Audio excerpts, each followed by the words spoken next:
rise today in opposition of House Bill 6066. Ironically has those numbers on it. It's a shame. And why do I say it's a shame today, Mr. Speaker?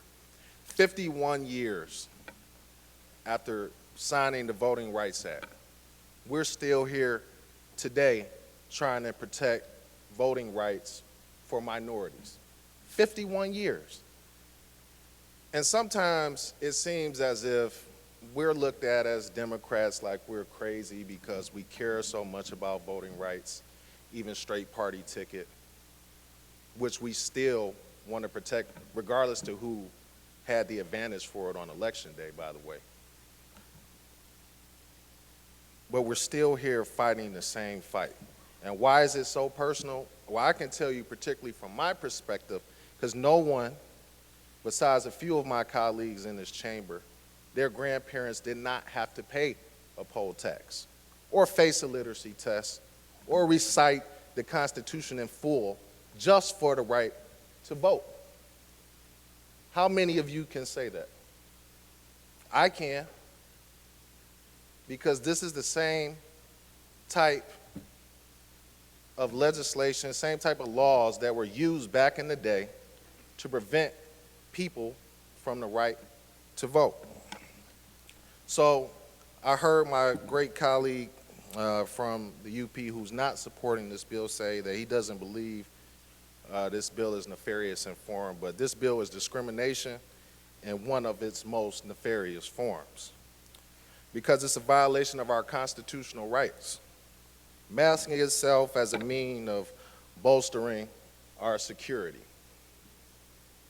When you know in advance that a piece of legislation will not only be detrimental to specific groups of people, but it will also strip them of their rights. That's the definition of targeting.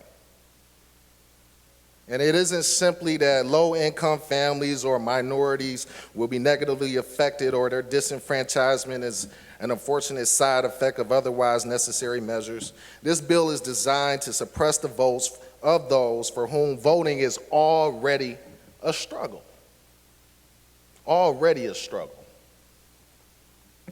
Because those voices have been deemed undesirable or unworthy of this conversation. So let me paint you a picture. Voting in my district, like many other urban areas across the state, is already difficult. Already.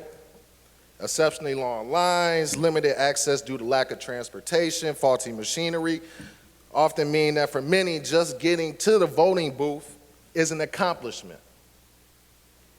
Some of us don't have to face that. But to further complicate this already difficult process would likely cause many voters just to give up, if not generally bar them from voting altogether.